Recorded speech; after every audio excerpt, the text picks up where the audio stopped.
তার পাখির চোখ যে ২৬-এর বিধানসভা নির্বাচন, বিজেপি রাজ্য সভাপতির দায়িত্ব নেওয়ার পর স্পষ্ট বুঝিয়ে দিয়েছেন শ্রমিক ভট্টাচার্য। বিরোধীদের উদ্দেশ্যে বার্তা দিয়েছেন, যার যা পতাকা আছে কয়েকদিনের জন্য আলমারিতে তুলে রাখুন, রাস্তায় নামুন, তৃণমূলকে বিসর্জন দিন। পাশাপাশি তিনি বলছেন, নো ভোট টু বিজেপির আড়ালে কেউ কোনো ষড়যন্ত্র করবেন না।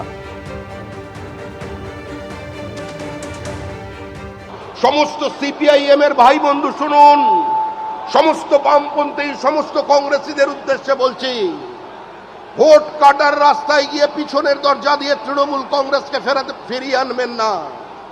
সরাসরি রাস্তায় নেমে মমতা বন্দ্যোপাধ্যায়ের সঙ্গে মিছিল করুন। আমরা লড়াই করবার জন্য প্রস্তুত আছি। নো ভোট টু বিজেপির আড়ালে চক্রান্ত তৈরি করবেন না। বিজেপি কারের দয়ায় এই জায়গায় পৌঁছয়নি। ভারতবর্ষের মাটিতে দাঁড়িয়ে ভারতের মানুষকে সঙ্গে নিয়ে আমরা আমাদের রাজনৈতিক উত্থান দেশের মানুষকে দেখিয়েছি। তাই যার যার পতাকা আছে, ওই পতাকাগুলো কিছুদিনের জন্য একটু আলমারির ওপরে তুলে রাখুন, পথে নামুন, তৃণমূলকে সরান, তৃণমূলের বিসর্জন দিন। 2026-এর নির্বাচন তৃণমূলের বিসর্জন।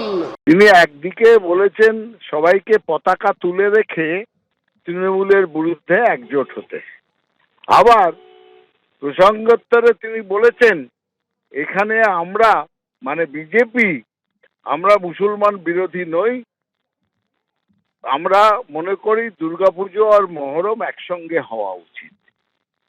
এইখানেই তো প্রশ্ন আসছে, বিজেপির আসল নীতিটা কি? তৃণমূল লড়ে নেবে, তৃণমূলের লড়ে নিতে অসুবিধে নেই, যতজনই যারা বলুক না কেন।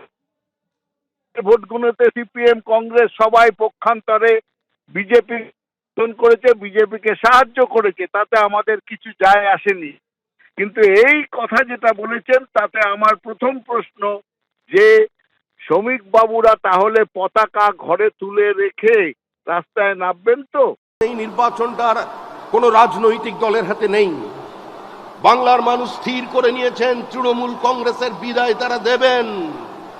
স্বয়ং জগন্নাথ দেবকে দীঘায় টেনে নিয়ে আসা হয়েছে, কারণ মা কালীঘাটের মা কালী আগে হাত তুলে নিয়েছেন, বলেছে এ ফাইল আমি নিতে পারবো না, আমার পক্ষে বাঁচানো সম্ভব নয়। এবার সরাসরি চলে গেছেন জগন্নাথ দেবের কাছে।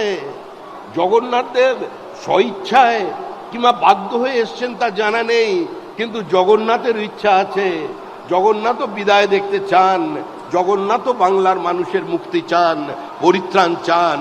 তাই ওই দীঘাতেই, পূর্ব মেদিনীপুরে, ওই যেখানে ভারত প্রথম স্বাধীন সরকার তৈরি করেছিল তাম্রলিপ্ত সরকার, ওই ঐতিহাসিক মাটিতেই ওই বঙ্গোপসাগরে তৃণমূলের বিসর্জন হবে।